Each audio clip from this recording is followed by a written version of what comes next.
Bom dia, moçada! Tudo bem com vocês? Aqui quem vos fala é o professor Eugênio Bastos, canal Geogênio, democratizando o ensino da geografia.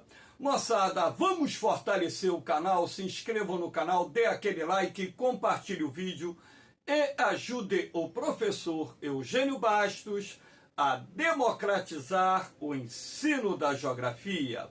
Moçada, no nosso encontro de hoje, eu irei falar sobre o fenômeno da lestada em Santa Catarina. É um fenômeno meteorológico que eu confesso a vocês que não conhecia, apesar de ter 44 anos de magistério, eu nunca tinha ouvido falar desse fenômeno, ou simplesmente nesse termo, lestada.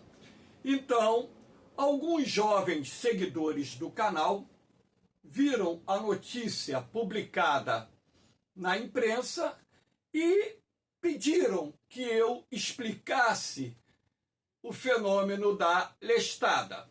Então, eu vou deixar bem claro para vocês que algo similar também ocorre em outros estados da região sul, também aqui na região sudeste, mas aqui no estado do Rio de Janeiro, quando isso acontece, nós chamamos aqui de circulação marítima.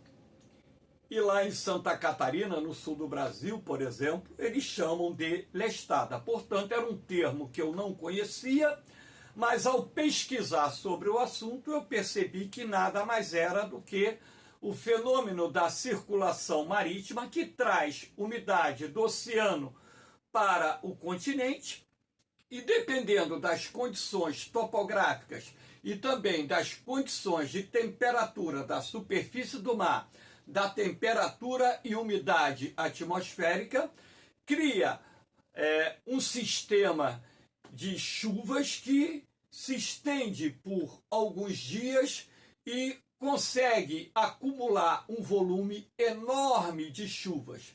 E normalmente essas nuvens que provocam esse fenômeno são nuvens baixas, portanto, são nuvens difíceis de serem identificadas por imagens de satélite, razão pela qual fica um pouco mais complexo para se fazer, por exemplo, um levantamento mais preciso sobre o potencial da lestada e as consequências que porventura possam acontecer dentro do contexto do volume de chuvas que venha ocorrer numa determinada região. Então aqui nós temos essa imagem, que mostra aqui o Rio Grande do Sul, com previsão de chuvas no extremo nordeste gaúcho, mas eu chamo a atenção que é nesse ponto aqui no nordeste de Santa Catarina,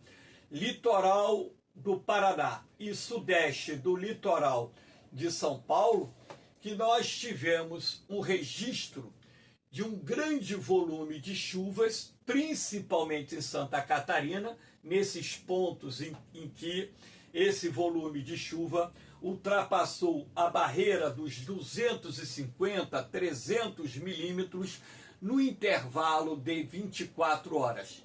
E um volume de chuvas tão grande como esse, no intervalo de 24 a 48 horas, consequentemente, deixa um rastro de inundações, provoca destruição de lavouras, provoca deslizamento de terras, até mesmo porque aqui no nordeste de Santa Catarina, bem próximo do litoral, nós temos os contrafortes da Serra do Mar e, consequentemente, a chuva orográfica nessa região atingiu um volume muito grande, aumentando os riscos não só de deslizamento de terras, como também a formação das cabeças d'água, trombas d'água e enchentes e inundações nas cidades localizadas nos vales dos rios que percorrem a região e também, consequentemente, nas baixadas litorâneas de Santa Catarina que se encontram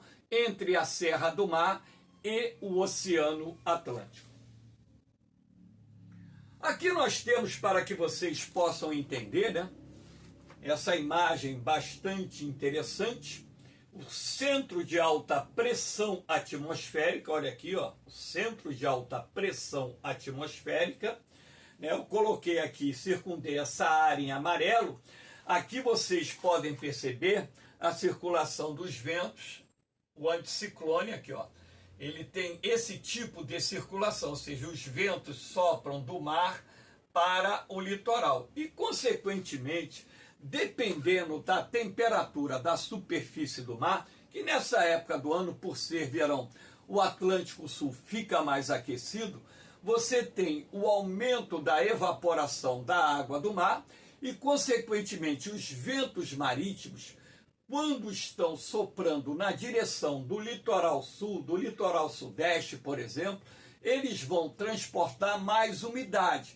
E dependendo das condições meteorológicas reinantes no litoral e nas áreas adjacentes, como, por exemplo, os contrafortes da Serra do Mar ou as vertentes da Serra do Mar voltadas para o Oceano Atlântico, você vai ter um volume de chuvas bastante acentuado, como ocorreu, por exemplo, nos dias 15, 16 e 17 de janeiro. Lembrando que essa aula está sendo gravada no sábado, dia 18 de janeiro de 2025.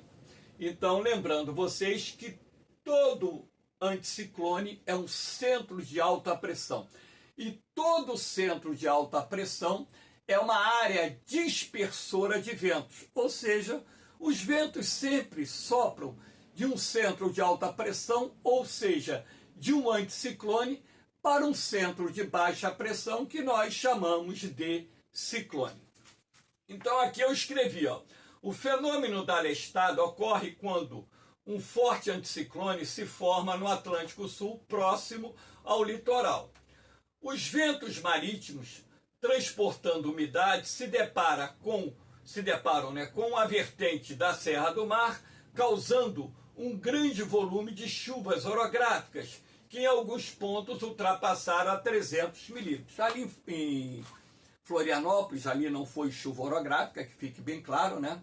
A capital de Santa Catarina está numa ilha, mas ali a quantidade de chuva pela circulação marítima, que eles chamam lá de lestada, ultrapassou em 48 horas, ou seja, das 6 horas da manhã do dia 15 às 6 horas da manhã do dia 17, 370 milímetros, ou seja, um volume de chuvas excepcionalmente elevado.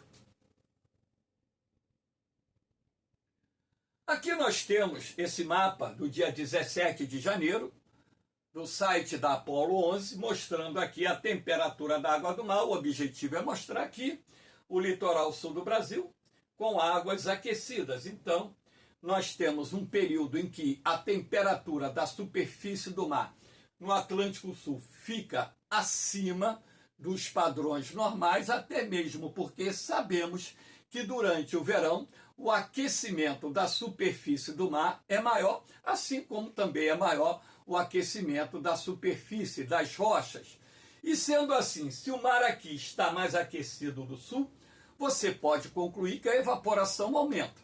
Se você tem a formação de um anticiclone próximo ao litoral do sul, e esse anticiclone, por ter uma intensidade considerada alta, desloca ventos marítimos do Oceano Atlântico para o litoral sul e para o litoral sudeste, principalmente do estado de São Paulo, cria-se ali as condições ideais para a formação do fenômeno da lestada ou da circulação marítima, que, por ventura, foi responsável pelo grande volume de chuvas que atingiu Santa Catarina, causando transtornos em várias cidades, não só do litoral, assim como da região serrana daquele estado. Aqui nós temos esse desenho para mostrar a vocês como se forma uma chuva orográfica, também chamada chuva de relevo. Isso aí o pessoal aprende lá no ensino fundamental, né? É um dos 3 tipos de chuvas existentes. Então, por exemplo, aqui nós temos o Oceano Atlântico, aqui na seta nós temos a direção dos ventos soprando do mar para o continente. Se a água do oceano aqui está mais aquecida, a evaporação aumenta. Se a evaporação aumenta, a umidade do mar também aumenta. E com isso, os ventos que sopram do oceano em direção ao litoral são ventos úmidos. Esses ventos saturados de umidade, dependendo das condições de pressão atmosférica, também de temperatura do ar, eles vão, por exemplo, formar as nuvens através do processo de condensação do vapor d'água, e essas nuvens já irão despejar chuvas sobre o mar, sobre a faixa litorânea, e quando essas nuvens se deparam com um obstáculo do relevo, representado, nesse caso, lá em Santa Catarina, lá no litoral do Paraná e também no litoral de São Paulo, com os contrafortes da Serra do Mar, então essas nuvens elas vão subindo, porque o vento passa a ter uma direção diagonal, e na medida em que esses ventos vão subindo, transportando as nuvens, você tem um resfriamento ainda maior do ar atmosférico, aumentando o processo de condensação do vapor d'água, que irá criar nuvens mais carregadas, que ao atingirem o ponto de saturação, irão despejar um grande volume de chuvas na região do Barlavento, que é a região da encosta receptora dos ventos úmidos procedentes do Oceano Atlântico. Lembrando que quando essas nuvens transpõem esse obstáculo do relevo, elas chegam na região oposta, que nós chamamos de sotavento, relativamente desgastadas, razão pela qual na região do sotavento chove muito menos do que na região do Barlavento. Aqui nós temos outro mapinha, né? Aqui a previsão do dia 16 de janeiro. Mais uma vez eu circundei aqui para mostrar, determinar o volume de chuvas aqui no litoral de Santa Catarina, Paraná e litoral sudeste de São Paulo, né? Um volume que na época foi previsto para 24 horas, atingindo aí áreas superiores, aliás, índices superiores a 60 milímetros. Esse volume foi muito maior do que aquilo que havia sido anteriormente previsto pelos modelos meteorológicos. Aqui nós temos, né, dois mapas, duas imagens de satélite, né? O satélite GOES, que é um satélite que nós utilizamos para fazer a previsão do tempo. Esses mapinhas aqui são do IMET, o Instituto Nacional de Meteorologia, dos dias 16 e 17 de janeiro. Então chama a atenção de vocês aqui o corredor de nuvens, né? Aqui na parte litorânea as nuvens são mais baixas, então não mostram um volume tão acentuado de nuvens, porque satélites meteorológicos têm maior dificuldade de determinar o potencial das nuvens baixas, mas que foram responsáveis pelo grande volume de chuvas. Percebe-se um corredor de umidade vindo da Amazônia em direção a Santa Catarina, São Paulo, Paraná.